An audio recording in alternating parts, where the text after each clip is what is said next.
Oi, meu nome é Bruno Aragão, estou dando início à leitura do livro O Cérebro com Foco e Disciplina, de Renato Alves. Transforme seu cotidiano com mais produtividade e desenvolva o autocontrole para resultados extraordinários.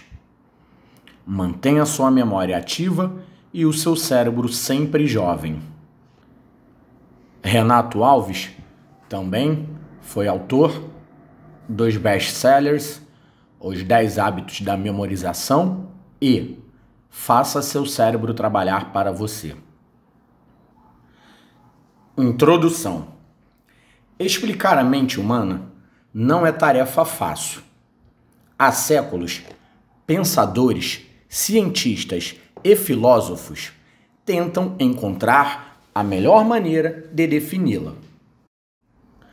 A mente é transcendental, subjetiva ou abstrata? Será interna, alojada em algum compartimento no cérebro, ou externa e coletiva, como uma rede de telecomunicação sem fio? Essas e outras perguntas me fizeram mergulhar no tema. Já faz 20 anos que estudo a mente humana e todas as vezes que precisei explicá-la para alguém, não o fiz com palavras, porque é realmente difícil explicá-la apenas com esse recurso. Se você, por exemplo, me pedisse para explicar essa fabulosa faculdade humana, eu certamente o faria por meio de palavras, sim, mas também rascunharia um desenho. O desenho seria de uma grande lona de circo, com as laterais abertas, permitindo-nos ver tudo o que se passa em seu interior. Embaixo da lona, no centro do circo, teria, como já seria de se esperar, um enorme picadeiro, onde o espetáculo da vida mental se desdobraria na presença de um único espectador, sentado na única cadeira existente. E esse solitário espectador seria você.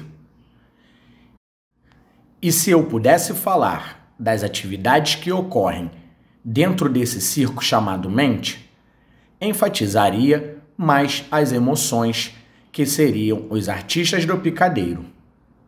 Não poderia me esquecer, porém, de citar a memória, o raciocínio e os pensamentos, a turma dos bastidores que trabalha duro e dá suporte para que o show no picadeiro mental aconteça. Em algumas ocasiões, esse fabuloso picadeiro apareceria vazio.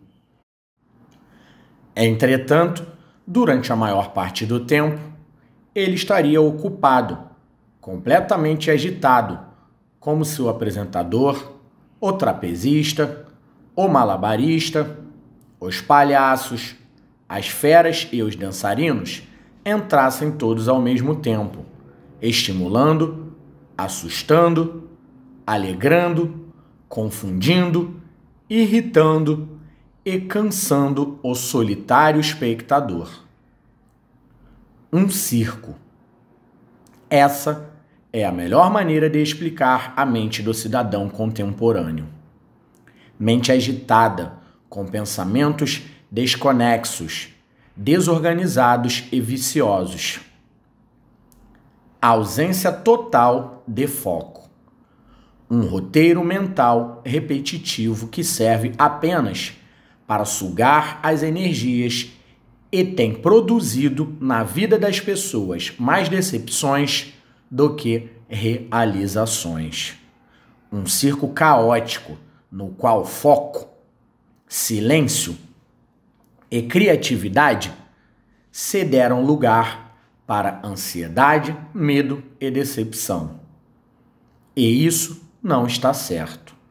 Tenho conversado com muitas pessoas e percebi que a humanidade está cada vez mais à beira do precipício com a mente. ou melhor, por causa dela. E foi por isso que me motivei a escrever este livro. Afinal, infelizmente, vejo jovens cheios de energia, inteligentes, inovadores, com potencial de ajudar muitas pessoas, mas perdidos quando precisam agir. Homens e mulheres com futuro promissor, mas com ideias que não decolam. Com ideias que não passam de boas intenções.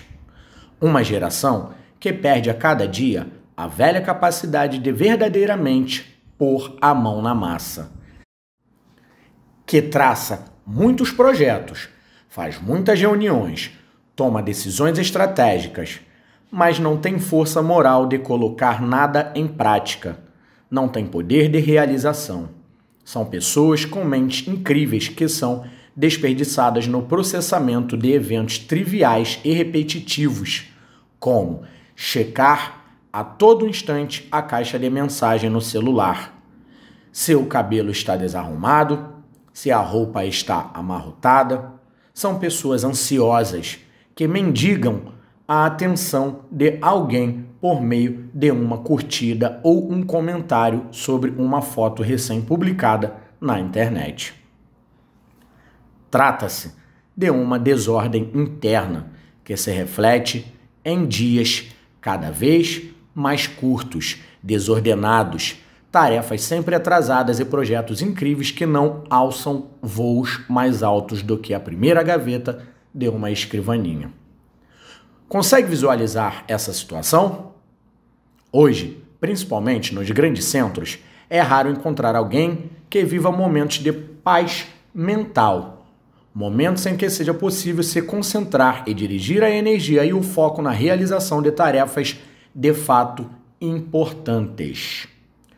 Os poucos lapsos de consciência e lucidez sobre prioridades que muitas pessoas experimentam em geral acontecem no lugar errado, na pior hora possível.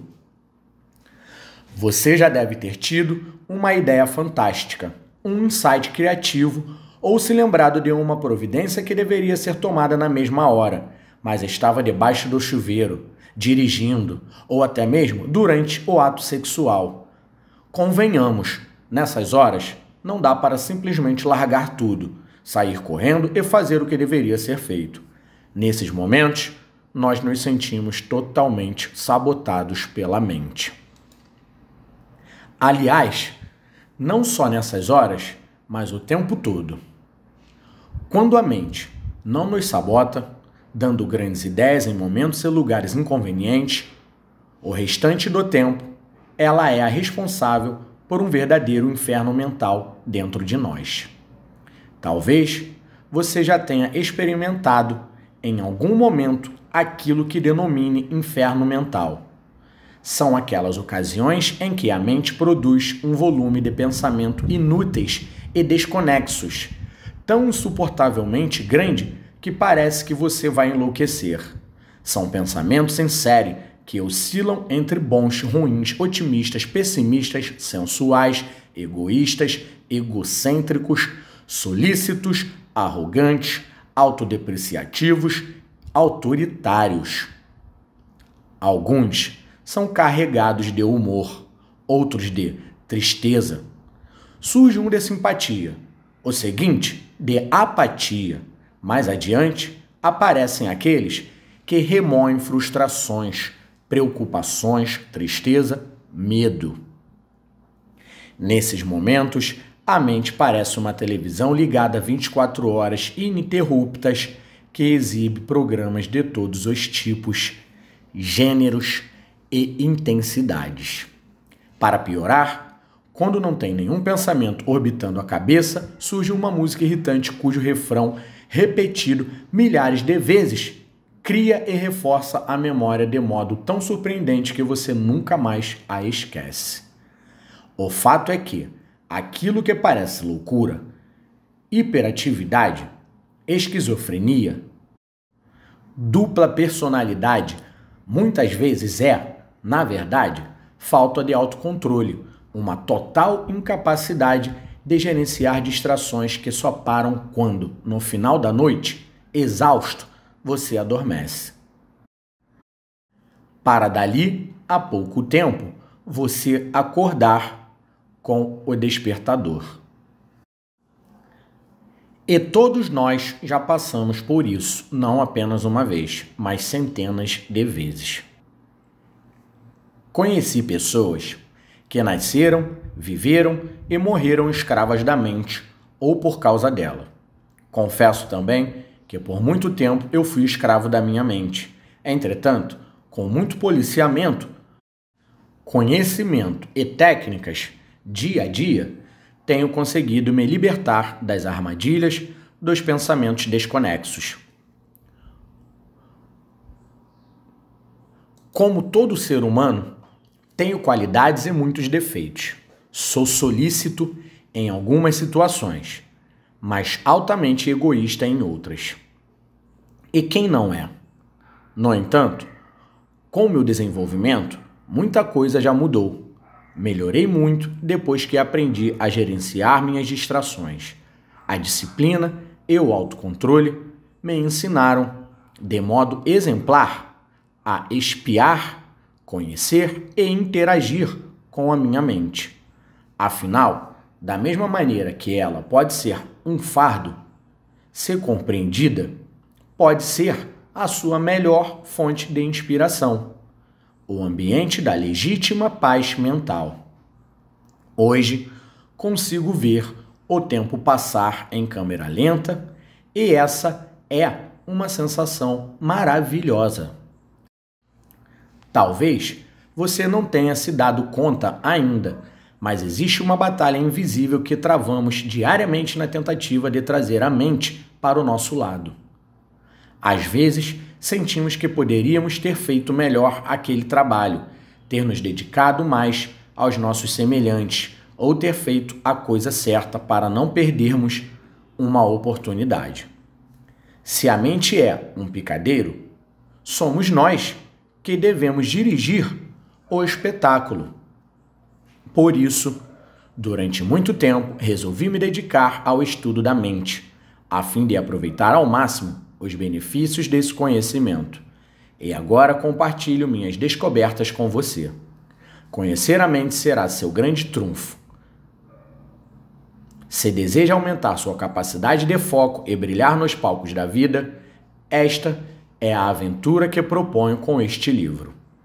Não quero ser pretensioso dizendo que desvendei a mente humana, essa infinita e enigmática caixa preta que nos acompanha. Acredito que nenhum homem jamais chegou perto de compreendê-la totalmente. Minha intenção é mais modesta, porém não menos ousada e útil. Acredito que poderei contribuir com o seu desenvolvimento por meio das linhas deste livro, ajudá-lo a conhecer e a preparar o picadeiro. Vou colocar o roteiro em suas mãos e mostrar o caminho para uma atuação com excelência. Apresentarei ótimas dicas de como conquistar aquilo que experimento todos os dias e que tem sido cada vez mais objeto de desejo do ser humano: o autocontrole e a paz mental. Como já disse, muitas vezes me senti escravo da mente, mas hoje sou eu quem dá as cartas. Aprendi a não reprimir, esconder, neutralizar ou brigar com pensamentos negativos, fracos e inapropriados. Uso uma nova abordagem, a de entender sua natureza, descobrir suas origens e abraçá-los. Ao fazer isso, vi muitas vezes de camarote ou pulverizar de suas influências negativas que, se não fossem contidas a tempo, poderiam ter determinado meu destino desfavoravelmente. Com isso, posso dizer que hoje vivo em paz com minha mente e meus pensamentos. Sem falsa modéstia, gerencio com excelência esses anjos e feras que se apresentam no mesmo picadeiro. O que as pessoas mais próximas chamam de paciência, meus parceiros de trabalho chamam de calma. Meus amigos, de sorte, alguns especialistas de lei da atração e minha esposa, de maneira divertida, de sangue de barata, eu chamo de autocontrole, equilíbrio, paz mental e liberdade. Entrar profundamente em si mesmo e conhecer a própria mente lhe permitirá experimentar aquilo que hoje é meu lema e o qual quero compartilhar com o máximo de pessoas possível. O cultivo da paz mental. Com a mente a seu favor e não contra, é possível conquistar feitos incríveis, como relacionamentos fantásticos, bens materiais que sempre desejou e, principalmente, uma vida plena, presente, contemplando cada minuto dessa curta jornada que temos na Terra. Creio já ter conquistado muitas coisas importantes e que realmente valem a pena na vida de um homem, como um ambiente familiar estável, equilibrado e amoroso, uma profissão na qual me sinto realizado e uma situação financeira confortável. Aprendi a gerenciar as distrações, dirigir o espetáculo da mente e canalizar minhas energias para fazer as escolhas certas. Agora, quero convidá-lo a fazer o mesmo. Acredito sinceramente que após a leitura deste livro você vai experimentar um estado de felicidade que talvez não experimentasse há muito tempo. Afinal, só você sabe o que se passa aí dentro, não é? Portanto, procure um local agradável e isole-se para que não seja interrompido. Leia sem pressa, com calma, saboreando, refletindo, filtrando, aceitando, incorporando as ideias aqui apresentadas e evoluindo em cada tema. A minha proposta é de que revolucione a sua vida pessoal, social, profissional e mental. Com este livro, quero ajudar o maior número de pessoas.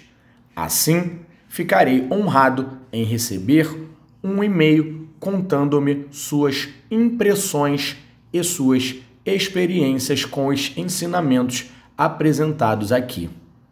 Sinta-se completamente à vontade para me escrever. Aproveite as ideias deste livro e faça uma ótima leitura. Capítulo 1. Mente indisciplinada é mente fraca.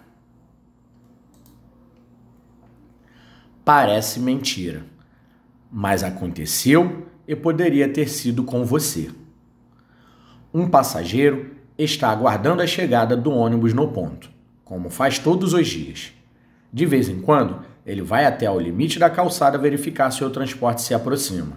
Está ansioso, e isso é visível ao prestar atenção em sua mão direita, cujos dedos enrolam e desenrolam freneticamente uma nota de R$5, o único dinheiro que ele possui para pagar o transporte.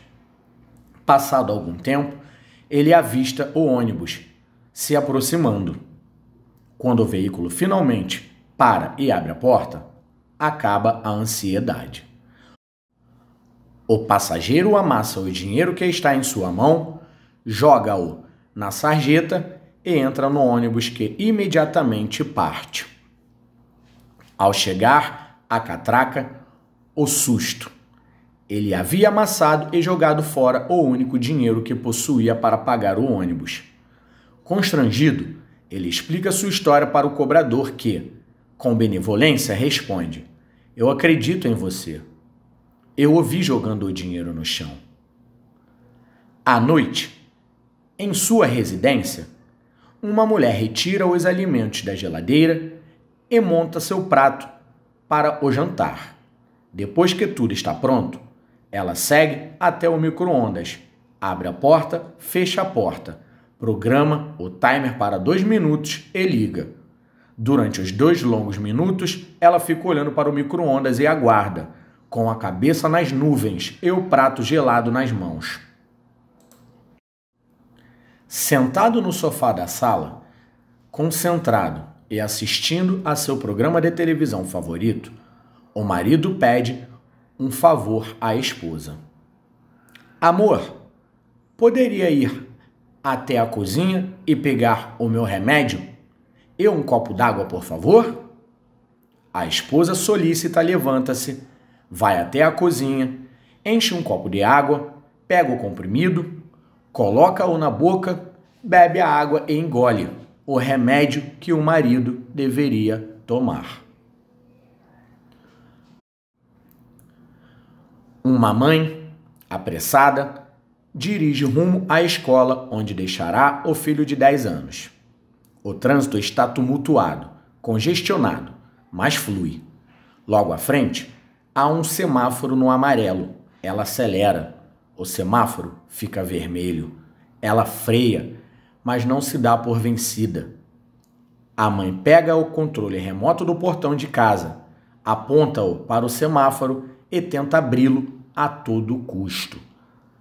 Ao filho, que estava sentado no banco ao lado, não resta alternativa senão arregalar os olhos, observar perplexo e perguntar: Mãe, você ficou louca? Todas essas histórias são verdadeiras e aconteceram com pessoas que entrevistei. São histórias engraçadas e não devem surpreender, porque poderiam ter acontecido com qualquer um, inclusive com você. São tantas histórias de falta de foco e concentração que daria até para fazer um filme de comédia. Elas acontecem o tempo todo com milhares de pessoas ao redor do mundo. E o que mais impressiona é que cenas como essas acontecem cada vez mais. E os desfechos, para elas, nem sempre são engraçados. Pelo contrário, quando tais histórias chegam à mídia, é porque tiveram consequências graves, dramáticas e, por que também não dizer, traumáticas.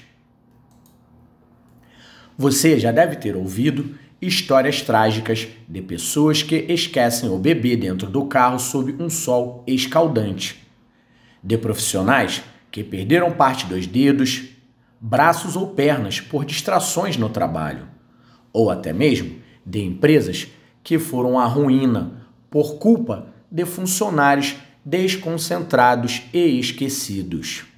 O preço que se paga pelas distrações é sempre muito alto, contabilizado em tempo, dinheiro e disposição.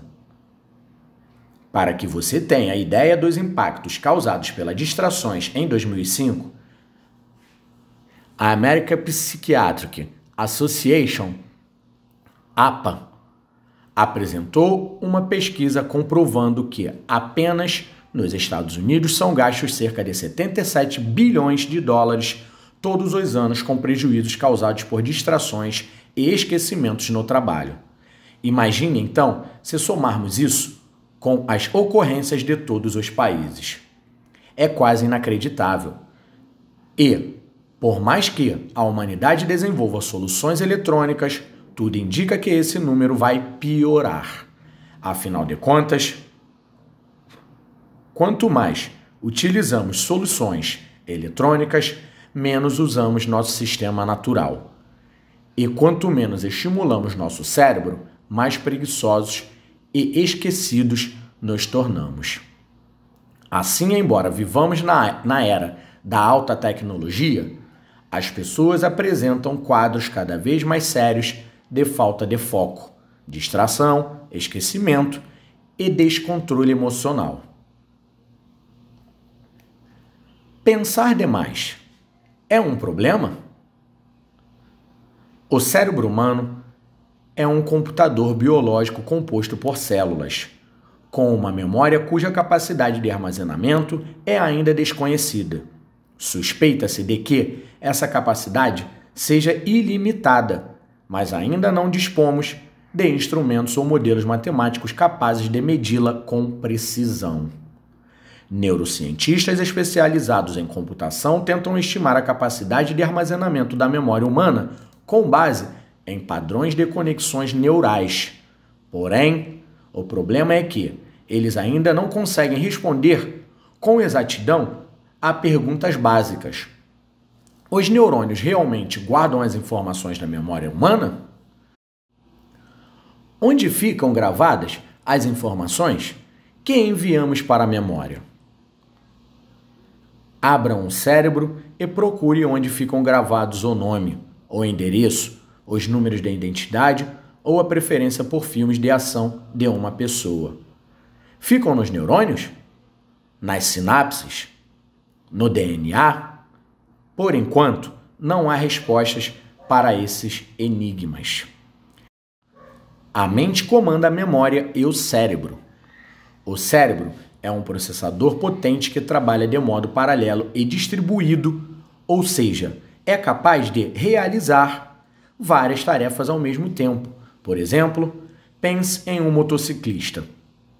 A energia mental dispensada para controlar uma moto é exatamente complexa. Com a mão direita, ele controla a partida, o acelerador e o freio dianteiro. Com a mão esquerda, a embreagem, as setas, a buzina e o farol. O pé esquerdo administra a alavanca de um complexo sistema de marchas, cuja primeira se move para baixo e as outras 5 para cima. O pé direito controla o freio traseiro, enquanto os olhos ficam atentos, escaneando as peculiaridades de um deslocamento no trânsito, além de cuidar dos retrovisores. Quem gerencia todas essas funções é o nosso processador central que, enquanto dirige e desloca o veículo de 2 rodas, com um corpo se equilibrando sobre ele, e ainda consegue espaço para nos fazer cantarolar uma música interna na mente. Apesar de toda essa complexidade, a mente ainda possui espaço de processamento para pensar em uma porção de coisas ao mesmo tempo em que a mente inconsciente captura outras milhares. Nosso cérebro foi projetado e evolui para isso, para pensar e encontrar soluções criativas e inteligentes. Um dom, um privilégio da raça humana. Contudo, tantas responsabilidades e afazeres exigem de nós muitas análises e, por vez, nos pegamos pensando e pensando sem conseguir partir para a ação. E nos questionamos: perdemos a chance de pensar com calma? Ou será que estamos pensando demais e por isso não saímos do lugar? Pensar demais não é um problema? Pelo contrário, pessoas que usam a cabeça sempre são vistas com admiração e respeito. Você já deve ter escutado a frase: pessoas que falam pouco pensam muito. E você pode estar se perguntando: o que os pensamentos têm a ver com a perda de foco e concentração? Veja, o pensamento é a ponte através da qual buscamos as soluções para os problemas que enfrentamos no cotidiano. Não existe mal nenhum em pensar. Os problemas começam, na verdade, quando a qualidade e, em particular, a quantidade de pensamentos que não nos ajudam se tornam inconvenientes e incontroláveis. Pensamentos negativos, repetitivos, viciosos e tóxicos têm tirado o foco das pessoas, impedindo a manifestação do pensamento elevado, criativo e reflexivo. Talvez você já tenha experimentado a sensação desagradável de ter a mente descontrolada sem conseguir parar de pensar em algum momento. O caos mental é um cenário frequente hoje. Antigamente, diziam que pessoas calmas eram pessoas mentalmente saudáveis e a loucura deveria ser tratada. Agora, os papéis parecem estar invertidos. Ser calmo parece ser motivo de tratamento, e a loucura, o destempero e o descontrole tornaram-se aceitáveis, comuns. A contemporaneidade trouxe mudanças e grandes exigências, como a capacidade de pensar e de tentar gerenciar várias tarefas ao mesmo tempo. um requisito cada vez mais obrigatório para a área dos pensamentos impulsivos, que Freud chamaria de ID. Em outras palavras, gastamos grande parte do tempo e de nossa capacidade mental analisando situações triviais, como escolher uma música ou que roupa usar em alguma festa, ter experiências sensoriais com games, sexo e alimentação ou bisbilhotar a vida dos outros em alguma rede social. No entanto, ainda pior é saber que de 80 a 90% dos pensamentos que a mente produz são inúteis e repetitivos, como constatado também por Eckhart Tolle, autor do livro O Poder do Agora. Esse é um fato que pensamento gera comportamento. Manter na mente sequências de pensamentos negativos pode levar, sim, a problemas de desordem emocional e doenças psicossomáticas. Portanto, pensar demais torna-se uma doença grave, quando esse ato sepulta um dos maiores dons humanos, a capacidade de parar, analisar, pensar, refletir e tomar a melhor decisão para si e para outras pessoas. O objetivo é o autocontrole e a paz mental. Na infância, tive o privilégio de morar alguns meses no sítio dos meus tios, no interior do estado de São Paulo. Morar é diferente de apenas visitar ou passar alguns dias em um lugar diferente. Viver em um local isolado, conviver com pessoas simples, interagir com os animais, experimentar o verdadeiro sabor e o aroma da natureza é uma imersão que todo ser humano deveria fazer. Morar na zona rural e fazer um verdadeiro estágio com a mãe natureza quebra o ritmo acelerado do cérebro de quem, por exemplo, vive nos grandes centros urbanos. Nesses locais movimentados, aliás, o volume de estímulos que as pessoas recebem, como sons, cores e sensações, é tão alto e provoca tamanha fadiga mental que no final do dia temos ânimo apenas para chegar em casa, tomar banho e cair na cama. Ou para, às vezes, lutando contra o cansaço, ficar sentado na frente da TV, anestesiado, acreditando, com isso, ter um momento de relaxamento que faça aquele dia realmente ter valido a pena. Se você tem uma rotina parecida, saiba que o bombardeio diário de informações cria um parque de diversões para a mente brincar e o cérebro se desgastar. Já reparou que, ao passear, simplesmente passear, em uma nova cidade e observar a arquitetura dos prédios, as pessoas, os carros, os hábitos e as construções do local, sua mente fica à deriva, recebendo uma série de estímulos? Já notou que os olhos ficam atentos a tudo como se fosse um daqueles carros scanner do Google que passa mapeando as ruas da cidade? Perceba que muitas vezes, quando chega ao destino, seu cérebro está fatigado. E, então, bate aquele cansaço. Em ocasiões assim, quando tinha um compromisso importante para o qual precisaria de foco, procurava concentrar minha energia. Em vez de olhar para tudo, eu simplesmente fechava os olhos e ativava a memória. Tentava me lembrar da época em que morava no sítio, o que me ajudava a acalmar a mente e fortalecer meu autocontrole. Sei disso porque minha vida, hoje, contém todos os ingredientes para me destemperar emocionalmente.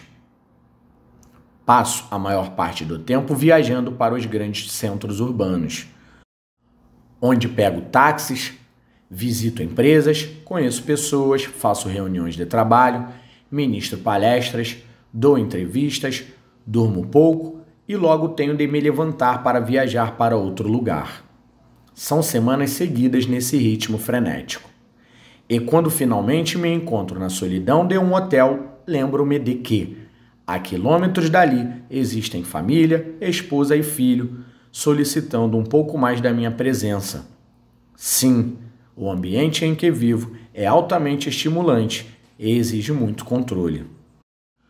Nos curtos momentos em que fechava as cortinas, olhava para o fundo das minhas pálpebras, tentava me lembrar da época em que morava no interior.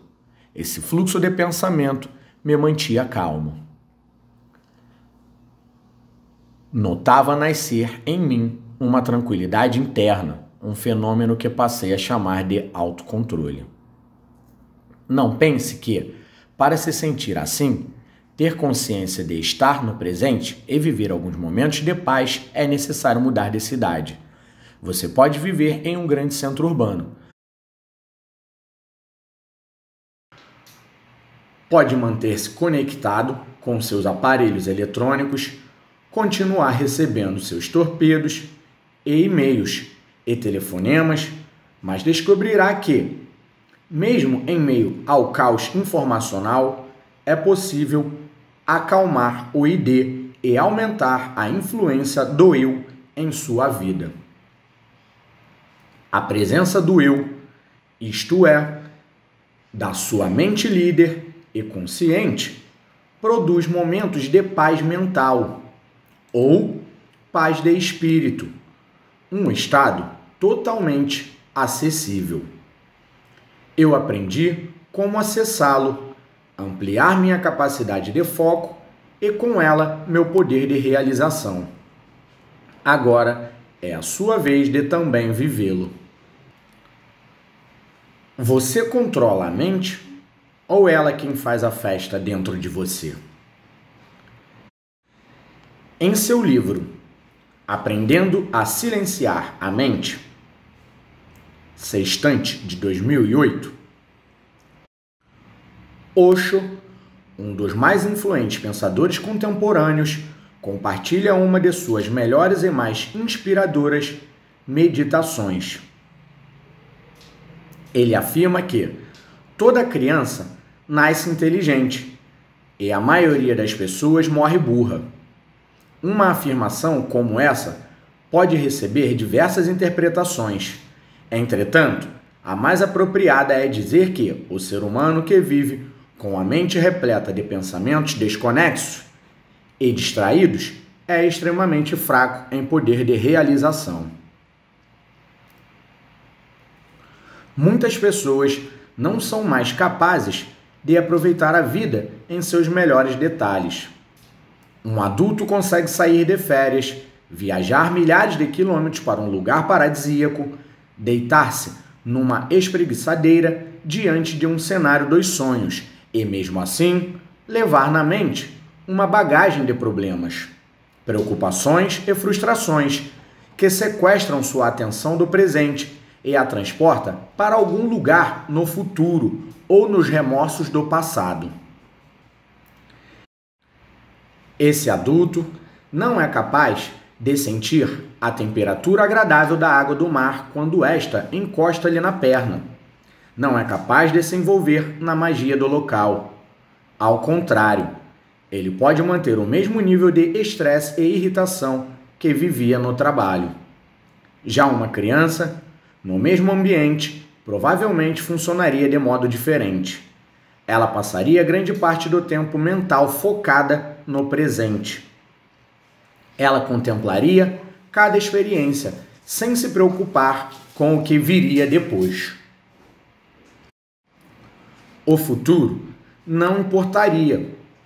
E o passado, mesmo aquela bronca de poucos minutos antes, já teria sido esquecido. O que importa para a criança é o presente. E é exatamente no presente que o eu se manifesta, que se amplia o poder de foco, e é possível ver os detalhes que nem o mais atento dos fotógrafos perceberia. Talvez você já tenha ouvido a frase: quer melhorar o futuro? Então melhore o presente. Esta é apenas uma das mensagens que este livro trará para você. A melhor maneira de viver e de impulsionar o presente é controlando e acalmando a mente. Com a mente calma, tranquila, você consegue treinar e desenvolver o foco. Ter autocontrole e paz mental é, como já vimos, um estado necessário para que suas melhores ideias brotem. As crianças nascem com um software padrão que opera no presente. Elas nascem com o aplicativo da felicidade totalmente operacional. Rod Martin, professor de psicologia da Universidade de Western, Ontário, e pesquisador da natureza e das funções do riso e do humor, afirmou que a criança sorri mais de 300 vezes por dia, enquanto um adulto o faz menos de 20 vezes por dia. Uma conta absurdamente desproporcional e que, sem dúvida, traz prejuízos à própria saúde. Por isso, é mais do que fundamental resgatar a alegria que sentíamos quando éramos crianças. Neste livro, você descobrirá alguns caminhos para isso. Você está qualificado a desenvolver o foco, o autocontrole e a concentração. Na verdade, sempre esteve. Desde o dia em que nasceu, veio ao mundo para ser feliz, não para viver triste, deprimido e preocupado. Sua missão, acredite, não é competir com outras pessoas por melhores colocações, posição social, coleção de bens materiais e parecer o cidadão mais rico do cemitério. Sua missão original é ser feliz. Talvez o seu software da felicidade tenha sido desconfigurado pelos percalços da vida e pelos pensamentos viciosos e desconexos que orbitam a mente, mas a felicidade está guardada no seu íntimo. Então, avance com a leitura deste livro e aprenda a domar seus pensamentos. Afinal, é você que controla sua mente e não ao contrário.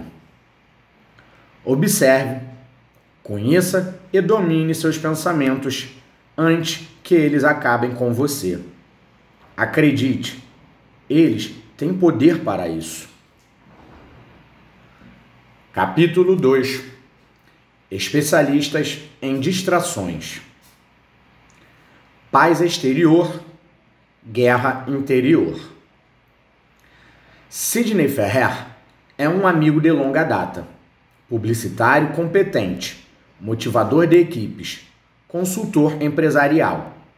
É aquele tipo de pessoa com quem você conversa 2 horas e o aprendizado é tamanho que já vale por 1 ano de pós-graduação.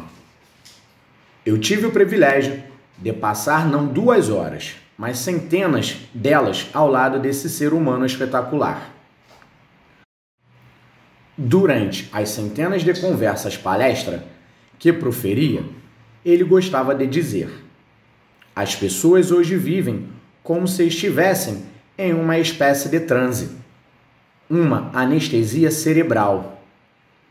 Observando a realidade da maioria das pessoas, especialmente daquelas que vivem em ambientes sociais e profissionais caóticos, é fácil constatar esse fato. O estado de transe que muitas delas vivem as aprisiona em uma rotina que não inclui nada além de acordar, enfrentar o trânsito, trabalhar, enfrentar o trânsito novamente, chegar em casa, tomar banho e dormir. Nos fins de semana, quando se imagina que vão aproveitar para relaxar e se divertir com os amigos, passam horas a fio deitados no sofá, em frente a um televisor, assistindo algum programa trivial ou olhando para a pequena tela de um smartphone, curtindo fotos ou trocando mensagens. São vidas em stand-by, em modo de espera. Estão ligadas, mas não estão funcionando. Conheci uma pessoa que durante alguns anos fez parte desse grupo. Era uma jovem inteligente e estudiosa que morava com os pais em uma pequena cidade do interior. Lá, ela estudava com o sonho de passar em um concurso público e viver em uma cidade litorânea. E, após anos de muita disciplina e perseverança, ela conseguiu passar no tão desejado concurso e realizou seu grande sonho. Anos mais tarde, eu a encontrei e perguntei se ela estava se divertindo, morando em uma cidade deliciosa e com uma casa praticamente de frente para o mar. Para minha surpresa, sua resposta foi exatamente ao contrário. Sua rotina de segunda a sexta-feira se resumia a trabalhar e, às sextas à noite, ao chegar em casa, ela colocava um pijama, que só tiraria na segunda pela manhã. Evidentemente, ela não me revelou todas essas coisas com um sorriso no rosto ou com um orgulho de um workaholic. Ao contrário, percebi nela uma mulher triste, solitária, em busca de algo que nem ela mesma conseguia explicar. As pessoas perderam o foco. Claro que existem milhares de exceções, porém, a maioria das pessoas, em especial as mais jovens, não conseguem mais explicar o sentido da própria vida. Elas correm de um lado para o outro em busca de algo que não sabem definir. É como se estivessem perdendo uma festa em algum lugar que não conseguem encontrar. Para essas pessoas, o dia não cabe mais em 24 horas. Elas não conseguem planejar o próprio futuro, pois não têm a menor ideia do que vivem no presente. Elas perderam o controle e talvez vocês estejam fatalmente entrando nesse grupo. É fácil identificar pessoas que estão perdendo o controle da própria existência. São aquelas que não acordam mais com a suavidade da luz do amanhecer.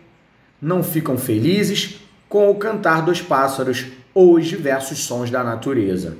Ao contrário, têm o sono brutalmente interrompido pelo grito metálico de um despertador. Não há tempo para se espreguiçar. Elas se esquecem de respirar profundamente, olhar pela janela e agradecer pelo despertar de mais um dia. Elas não têm tempo de acariciar os filhos, de ensinar com paciência e carinho tarefas simples como escovar os dentes, vestir a própria roupa ou amarrar os sapatos. Em vez disso, acordam os filhos em cima da hora, aos berros, exigindo que as crianças ajam como adultos e se adaptem ao ritmo neurótico que a vida tomou. São pessoas que não conseguem mais seguir um roteiro ou um planejamento de trabalho. Elas iniciam o expediente cercadas e conectadas por meio de dispositivos que bombardeiam a mente com informações, causando não a produtividade, mas uma ansiedade que paralisa e as faz ver o dia passar rapidamente, sem realizar nenhuma missão que fosse de fato edificante ou contribuísse para o bem coletivo. No final do dia, essas pessoas voltam para casa com o corpo intacto, mas a mente esgotada, sem a mínima disposição para estudar, ler, meditar ou refletir. São pessoas que já não conseguem respirar profundamente e fazer uma simples oração, sem que a mente divague para outras esferas e, ao deitar-se, não conseguem ter uma noite de sono tranquila, pois embora estejam deitadas e de olhos fechados, a cabeça continua ligada. Não param de pensar um só minuto nas tarefas, nos problemas, nos objetivos ou nas metas que precisam atingir. Quando perdemos o controle, perdemos também a noção do tempo. Aceleramos nossa rotina e, evidentemente, sentimos que o ano está passando mais rápido. Vivemos o hoje como se fôssemos viver para sempre, sem nos cuidar e com a sensação de que nossos esforços são em vão, pois o mundo muda a todo instante e nos vemos obrigados a acompanhá-lo. O que hoje é novo se torna obsoleto amanhã, e o sacrifício do dia a dia parece não dar resultados. A modernidade está robotizando o ser humano. Na última década, tive o privilégio de viajar para muitos lugares e conversar com indivíduos completamente diferentes. Conheci pessoas de classe média enterradas em dívidas e com problemas para alavancar seus projetos ou sérias dificuldades para educar filhos cada vez mais exigentes. Também me reuni com pessoas riquíssimas, cujo 1/10 do patrimônio daria para viver confortavelmente, mas, em vez disso, vivem intoxicadas de antidepressivos, apegadas à montanha de dinheiro às quais dedicaram a própria vida para acumular. Todas elas, sem exceção, revelaram sentir uma guerra na própria mente, mas, lá no íntimo, sentiam também que precisavam fazer mudanças na vida. Elas acreditam que, no fundo, o que lhes falta é meta ou força de vontade, mas na verdade trata-se de força moral, uma capacidade de sustentar as escolhas, custe o que custar. E isso só é possível com o autocontrole. A distância entre ter e ser. Vivemos em um mundo em que as sociedades crescem e se organizam em torno de um pilar básico, o consumo. Nos países orientais, onde algumas doutrinas religiosas ensinam a desenvolver o autocontrole por meio do autoconhecimento, as pessoas têm mais oportunidades para desvendar a origem de seus conflitos e ter a chance de curar as próprias feridas. Nessa sociedade, os indivíduos aprenderam a valorizar e a investir no ser. Bondade, honestidade, altruísmo, humildade, paciência e disciplina são valores reconhecidos em pessoas que se despiram do apego material e preferiram cultivar o exercício da empatia, do contato com a natureza, do despertar da chama interna, do encontro com Deus. Quando você encontra sua energia e alimenta o ser, abre espaço para a paz mental, que permite o contato com o melhor de si. Do outro lado do mundo, aqui no Ocidente, onde a maioria das nações é basicamente capitalista, as pessoas investem a maior parte do tempo e da energia para alimentar o ter.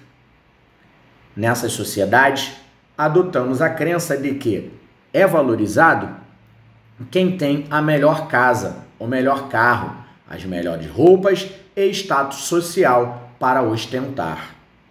Não quero dizer que o capitalismo seja o mal do mundo, mas que falta uma motivação que o sustente e justifique.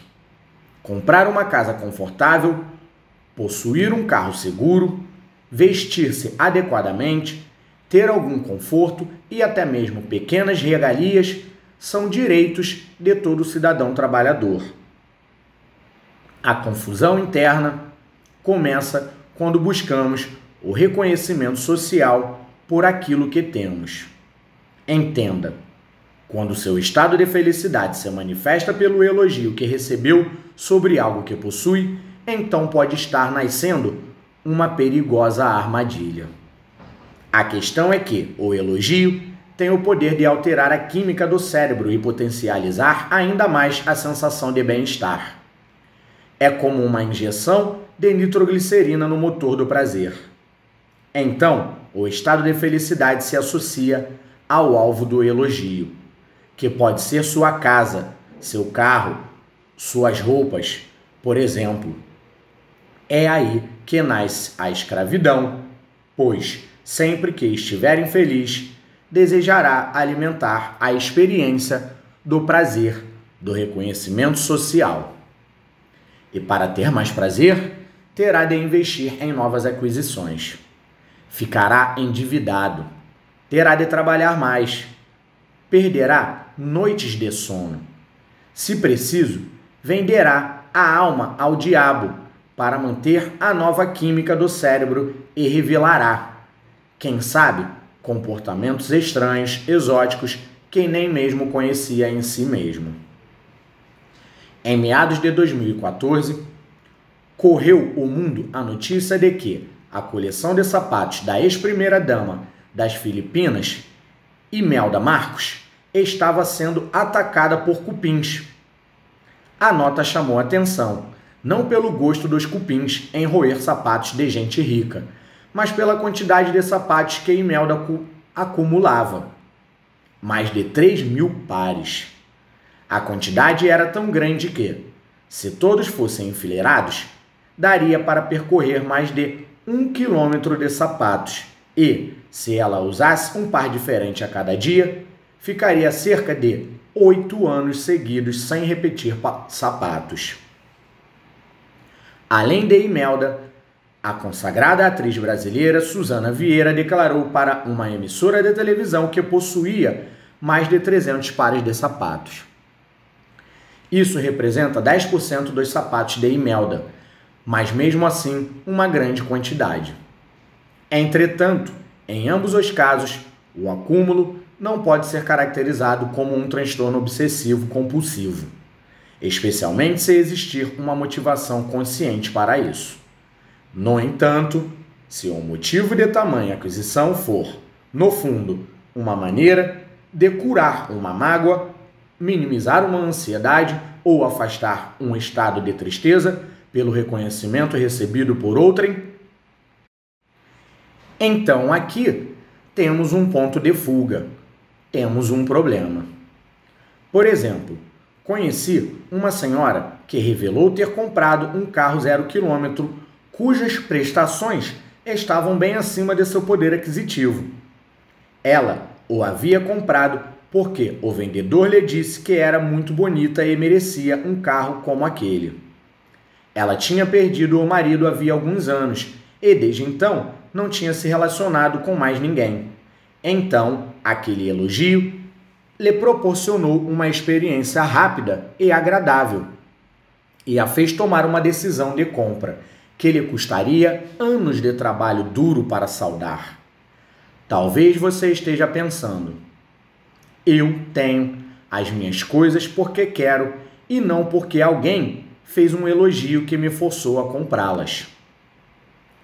Tenho certeza e até mesmo espero que a maioria das suas decisões de compra tenha sido motivada por uma vontade espontânea, pois isso demonstra que é uma pessoa lúcida, consciente e evoluída.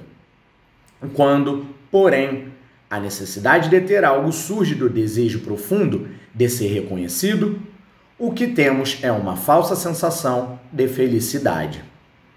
É como a vontade incontrolável de consumir açúcar ou comer uma barra de chocolate, que pode se tornar um vício. Nesses momentos em que os impulsos tomam conta de nós, acende-se a luz amarela. A satisfação plena deve ser conquistada pelo desenvolvimento do ser, diminuindo a importância do ter. Por isso, mais do que nunca, é preciso ter autocontrole e autoconhecimento, pois são eles os melhores mediadores para fazê-lo vencer essa batalha. Você, sua mente e sua memória. Autocontrole é a chave para o foco. O foco é a chave para o poder de realização. O poder de realização é a chave do seu sucesso. O autocontrole abre as portas para que você tenha relacionamentos pessoais incríveis em todas as esferas da vida, seja ela acadêmica, profissional ou social. Em contrapartida, o descontrole emocional produz relacionamentos difíceis, casamentos apáticos e competição desleal no ambiente de trabalho. Às vezes, cometemos atos impensados dos quais nos arrependemos logo em seguida. Como responder asperamente a uma pergunta do cônjuge, chamar a atenção de um funcionário de maneira grosseira ou até mesmo agredir fisicamente alguém que nos contrariou. Todas as nossas reações automáticas são orquestradas por uma região chamada amígdala, a área mais antiga do cérebro, e parque de diversões das surpreendentes reações emocionais. Deixar essa região guiar nossas atitudes no dia a dia é o equivalente a deixar um tigre solto no picadeiro do circo. Tal atitude poderia produzir cenas trágicas ou cômicas. Um exemplo da importância de controlar as emoções é o que ocorreu quando o líder africano Nelson Mandela morreu, no dia 5 de dezembro de 2013. Autoridades de todo o mundo viajaram para a África do Sul a fim de prestar homenagens no funeral e, entre elas, estava o casal mais famoso do mundo, Barack e Michelle Obama, que atraíram as atenções da imprensa por uma cena inusitada. Na ocasião, o presidente dos Estados Unidos trocou gracejos descontraídos e tirou fotos, selfies, com a primeira-ministra da Dinamarca, Helle Thorning-Schmidt, sob o olhar de total desaprovação da esposa Michelle, que pelas fotos publicadas em todos os jornais do mundo, estava visivelmente incomodada com a situação. Sua postura, porém, foi exemplar e ela conteve qualquer atitude que pudesse explicitar seu desconforto ou criar algum tumulto. Algo difícil quando estamos em situações que, por exemplo, nos deixam enciumados.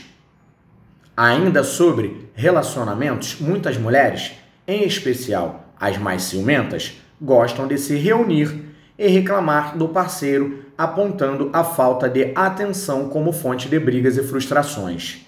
Elas dizem: meu marido é muito desligado. Ele nunca escuta o que eu digo. O meu nunca presta atenção em mim. Entretanto, o que verificamos na maior parte das vezes, na verdade, não são homens distraídos, mas concentrados em outras funções.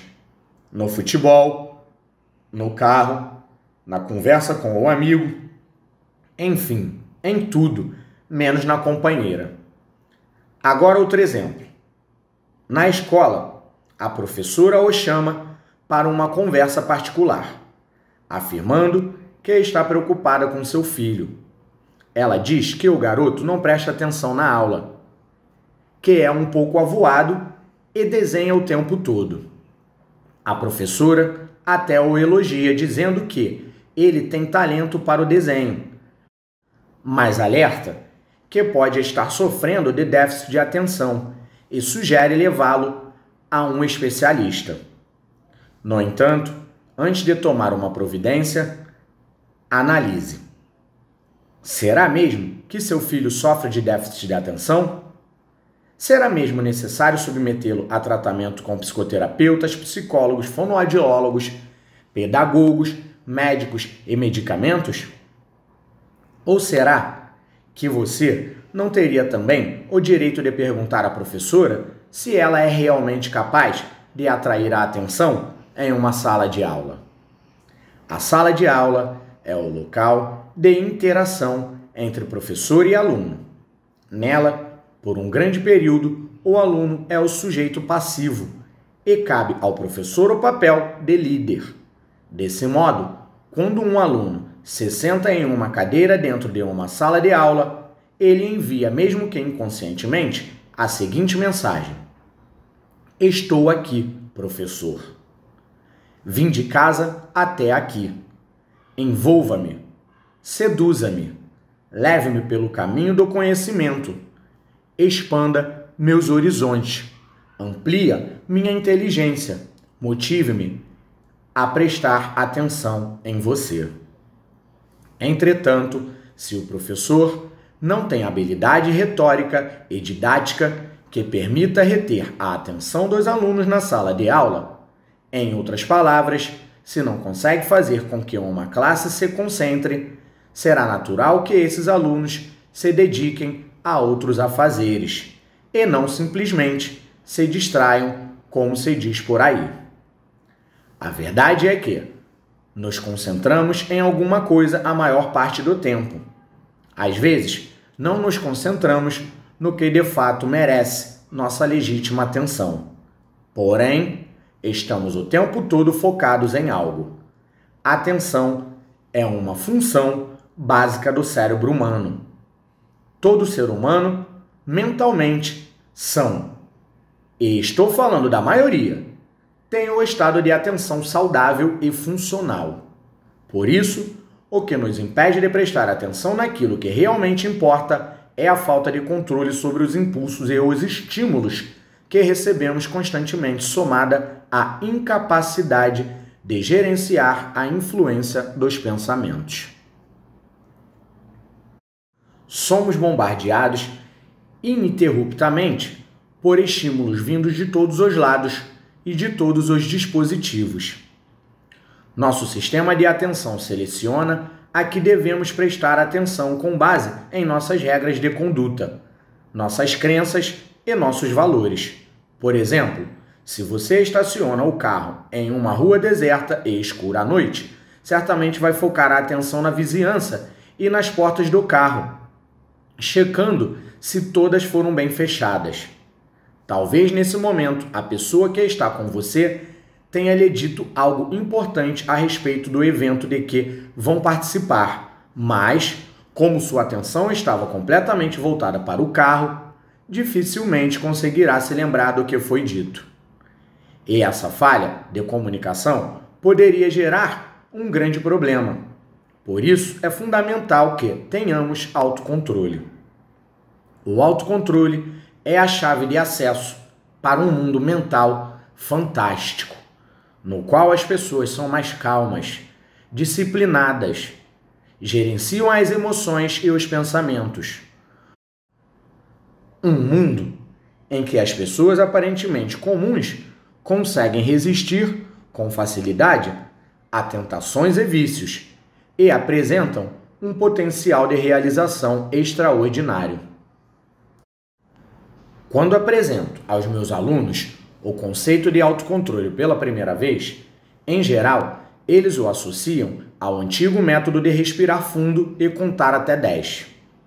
Esse método tem sua eficiência comprovada. Sim, devo ressaltar. Porém, minha proposta neste livro é uma investigação mais profunda. Proponho uma revisão completa dos hábitos diários buscando, com isso, descobrir as verdadeiras causas da distração e minimizar suas influências em nossa capacidade de sustentar o foco em determinada atividade. O que você precisa aprender a controlar é mais do que os impulsos espontâneos e as reações impensadas da amígdala. Você terá de conhecer 3 entidades que habitam um mesmo corpo, 3 astros que se apresentam no mesmo picadeiro: você, sua mente e sua memória. Talvez se recorde dos desenhos animados do Mickey Mouse ou do Pica-Pau. Lembro-me nitidamente de alguns episódios em que o personagem principal ficava diante de uma importante decisão e em seus ombros apareciam 2 miniaturas de si mesmo. Uma vestida de roupas brancas, com asas nas costas e auréola na cabeça, representando a figura de um anjo, e a outra com traje vermelho, rabo pontudo e tridente nas mãos, representando o diabo. Assim, quando, por exemplo, o Pica-Pau precisava decidir se pegava ou não a torta de maçã que a vovó deixara esfriando na janela da cozinha, ambos entravam em ação e começavam a soprar-lhe no ouvido conselhos que mostravam as vantagens e desvantagens de suas decisões. Muitas vezes, essas 2 figuras começavam a brigar entre si com direito a socos e pontapés, simulando um legítimo vale-tudo mental, que confundia ainda mais o personagem. No final da disputa, geralmente, por questões éticas e pedagógicas, o anjo sempre vencia. Se você se autoanalisar, notará que todos os dias a cena do anjo e do diabo se desdobra dentro de você. No seu picadeiro mental, 3 personagens entram em cena: o protagonista, que é você, o diabo, que é a sua mente, e o anjo, que é a sua memória. Temos de tomar muitas decisões todos os dias, e em cada uma delas, esses personagens assumem seus papéis. Você precisa agir, mas sua mente, o diabo, lhe oferece as opções mais práticas e ousadas, enquanto sua memória, o anjo, lhe mostra filmes do passado com experiências semelhantes que você ou alguém já presenciou e podem também influenciar suas decisões. Talvez o diabo provocasse Michelle Obama no episódio do funeral de Nelson Mandela para que tomasse uma escolha ousada. Talvez o anjo a lembrasse do protocolo que ela estudou quando Obama venceu as eleições presidenciais e que lhe dizia sobre a importância da imagem do homem mais poderoso do mundo. Naquele episódio, falou mais alto o autocontrole que Michelle exerceu. Claro que sua fisionomia mostrou seu sentimento perante toda a história, mas ela se comportou de modo exemplar diante dos fatos. No exemplo da reunião escolar sobre o seu filho, na qual se suspeitava de que ele sofria de déficit de atenção, questionar as razões do desinteresse do garoto e entender que a responsabilidade não é só da criança, mas também dos adultos que a educam, é uma atitude de lucidez. Em ambos os casos, o eu, o personagem principal, falou mais alto do que a mente, o diabo, e a memória, anjo, e tomou as decisões mais lúcidas que caberiam naquele momento.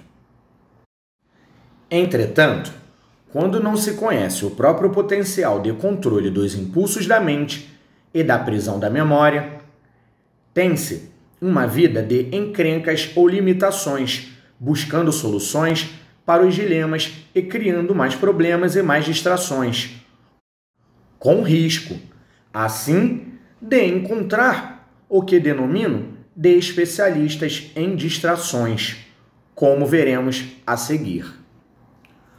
O momento Candy Crush. Sabe aquele dia em que você chega à empresa com a importante missão de enviar um orçamento para um cliente, mas, quando abre a caixa de mensagens, vê o e-mail daquela maravilhosa liquidação que tanto aguardava? Diante da tentação, em vez de preparar o orçamento, você resolve espiar as ofertas. Pouco depois, o telefone toca. É seu funcionário dizendo que está preso em uma blitz policial porque a documentação do veículo da empresa está vencida. Então, você larga o que estava fazendo e vai até o local resgatar seu colaborador. Chegando lá, descobre que terá de terminar as entregas programadas para aquela manhã. Então, um dos seus melhores clientes fica tão feliz com a sua visita que não o deixa sair sem antes tomar um delicioso cappuccino que só a secretária dele sabe fazer. É aquele tipo de pessoa que gosta de contar histórias e isso lhe toma um tempo precioso que não poderia desperdiçar. Saindo de lá, a fim de retornar para a empresa, você pega um grande congestionamento que o faz chegar já próximo da hora do almoço de negócios marcado com outro cliente. Durante o almoço, você recebe um telefonema do gerente do banco dizendo que precisa conversar com urgência sobre um cheque que foi depositado em sua conta. Isso o faz seguir do almoço direto para o banco. Quase no final da tarde, você retorna para a empresa e se envolve em outras atividades triviais. Termina o dia com baixa produtividade. E pior, aquele orçamento imprescindível que deveria ser enviado pela manhã será protelado para, quem sabe, o dia seguinte. À noite você chega em casa cansado, deita no sofá, saca o celular e abre um aplicativo. É o seu momento de descanso, o momento de relaxar, com aquele joguinho viciante. Esse cenário lhe parece familiar? Em abril de 2012, uma empresa chamada King Digital Entertainment PLC desenvolveu um simpático game de combinar doces chamado Candy Crush para o Facebook. Com apenas 2 episódios e 10 níveis, o jogo era embalado por uma música gótica e uma locução com uma voz grave e perturbadora que conseguia sequestrar a atenção das pessoas. Em alguns meses tornou-se um fenômeno mundial. A ideia simples de combinar os doces em uma interface muito atraente o faz parar de pensar por um momento nos problemas e exercitar a boa distração, ou o que chamo de higiene mental. Baixei o jogo em meu celular, por mera curiosidade. Em minhas viagens, via as pessoas jogando por todos os lugares, nos aeroportos, dentro dos aviões, durante as aulas, em salas de cinema, filas de banco. Todo mundo. Crianças, jovens, adultos, homens, mulheres, executivos engravatados, todos sem distinção, tinham seu momento para o Candy Crush. Como um vírus, Candy Crush se espalhou pelo mundo sequestrando a atenção de milhões de pessoas. 2 anos depois de seu lançamento, tornou-se um arrebatador de mentes que gastam o tempo tentando combinar doces nos 605 níveis distribuídos em 40 episódios. Candy Crush, assim como outros jogos, virou um ponto de fuga para muitas pessoas, pois tem o poder de distrair a mente e aliviar a pressão. É um analgésico mental que corta a ansiedade, o faz esquecer a depressão e neutraliza a raiva, mas por pouco tempo, pois, ao fechar o aplicativo, todos os problemas retornam ao picadeiro da mente. Não existe ser humano que não tenha ao menos um problema que o deixe ansioso, deprimido ou com medo. Não existe também quem não tenha seu momento de relaxamento, ou seja, um ponto de fuga, um lugar seguro para se esconder, mesmo que por pouco tempo. Esse momento de fuga cria entre você e o problema uma barreira que surge quando você está mergulhado em um jogo atrativo, quando coloca fones de ouvidos para escutar música ou quando aluga filmes para assistir no fim de semana.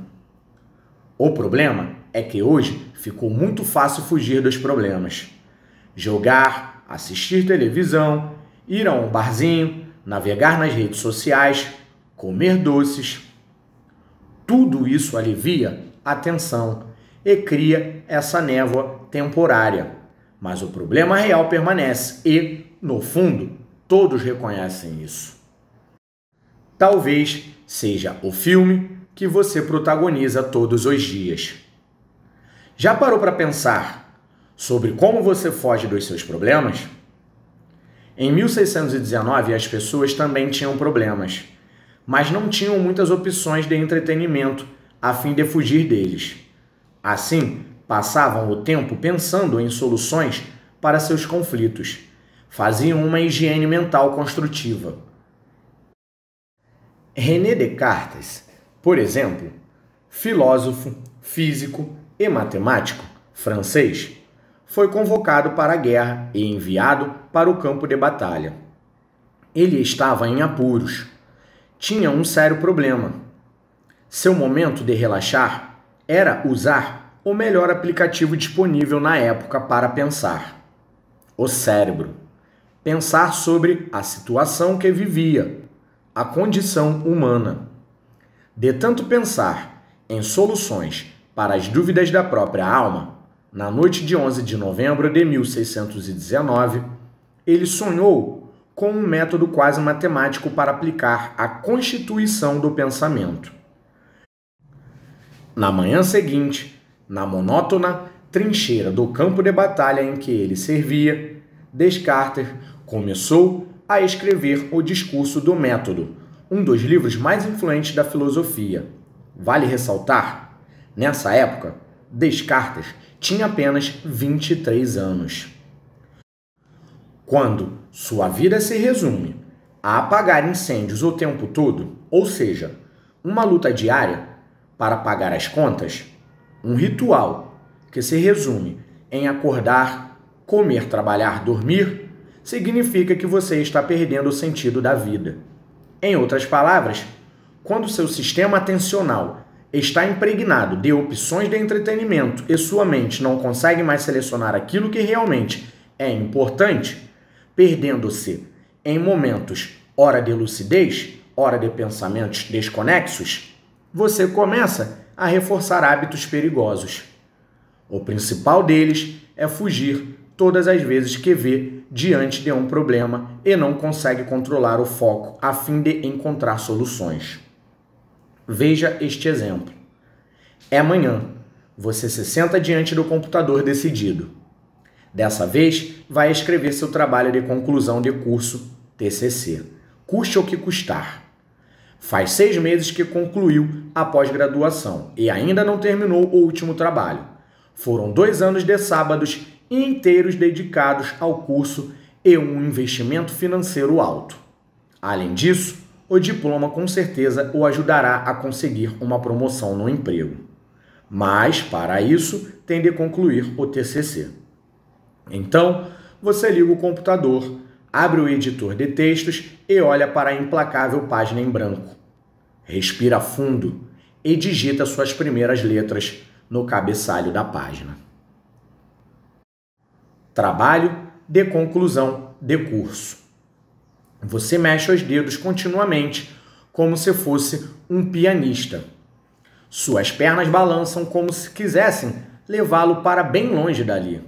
Você morde o lábio inferior, aperta as mãos, torce a boca, olha para a área de trabalho do computador como se tivesse uma longa história para contar. Vê a caixa de e-mails e percebe que tem 14 mensagens não lidas e pensa: deixe-me responder estes e-mails primeiro e depois começar a redigir. Depois dos e-mails, você retorna para o TCC. A caneta roda nas mãos. Faz um rabisco em uma folha e a mente ainda não sabe por onde começar. Você pega o celular para ver as horas e acessa algum aplicativo. Joga durante alguns minutos. Sua memória o faz lembrar de alguma tarefa. Sua mente o faz pensar em uma pendência e assim você passa a manhã protelando, adiando o problema. À tarde, continua arrumando desculpas e, no final do dia, ainda está sentado, frustrado, abatido por não saber por onde começar. É quando está muito ocupado que o seu dia não flui e você não consegue se concentrar nem realizar nada. Nesses momentos, sua mente tem plena consciência do que precisa fazer. Porém, o corpo parece buscar qualquer forma de distração para se refugiar. E você, de algum modo, deve exercer o autocontrole. Eu mesmo já vivi muitos momentos assim. Confesso que, nessas horas de angústia, em que a mente parece não querer contribuir, desejei estar preso em uma cela, um local fechado, como o isolamento de um presídio de segurança máxima, em um quarto pequeno com paredes brancas, uma porta blindada e uma pequena janela no lugar mais alto possível. Para que não me ocorresse a ideia de sequer espiar o que acontece do lado de fora. Esse era meu desejo e me ocorreu inúmeras vezes quando precisei me concentrar e trabalhar. Talvez você tenha o desejo de fazer um regime, de parar de beber ou de abandonar o cigarro. Talvez sua meta seja estudar para um concurso ou se dedicar mais ao aprendizado de um novo idioma.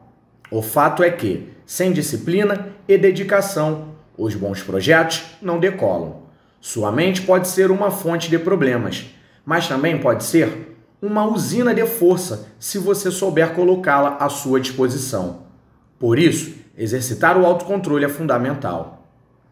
Entretanto, quando temos um problema, uma decisão difícil é mais fácil de ser adiada. Os homens, por exemplo, são especialistas nisso. Podem arrastar um relacionamento falido por anos a fio, sem nunca tomar a iniciativa de ter uma conversa franca com a companheira. E eis que fica a pergunta: fugir ou enfrentar os problemas? O autocontrole lhe permite tomar essa decisão. Fugir ajuda apenas a reforçar o problema e aumentar o sofrimento. E a maioria das pessoas se tornou especialista em fazer isso, criando distrações. Um jogo, uma olhada nas redes sociais, uma música nos fones de ouvido podem fazê-lo esquecer-se momentaneamente do conflito ou da pendência, mas isso é equivalente a jogar uma gota d'água na fogueira.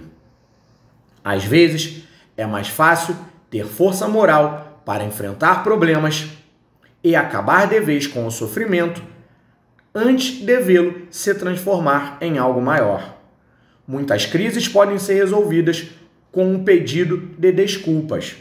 Muitas famílias podem manter-se unidas com um pouco mais de diálogo e muitos projetos podem evoluir com uma dose de humildade.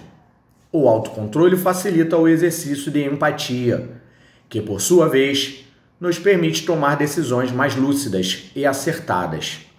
Quando você corta o mal pela raiz, evita automaticamente que o sofrimento se propague.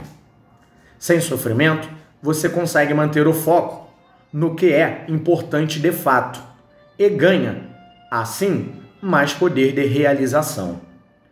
Nos próximos capítulos, investigaremos a origem das distrações. Você descobrirá como, sem perceber, moldamos a mente e nos colocamos gratuitamente em situações limite. E o que fazer para se livrar das armadilhas da distração.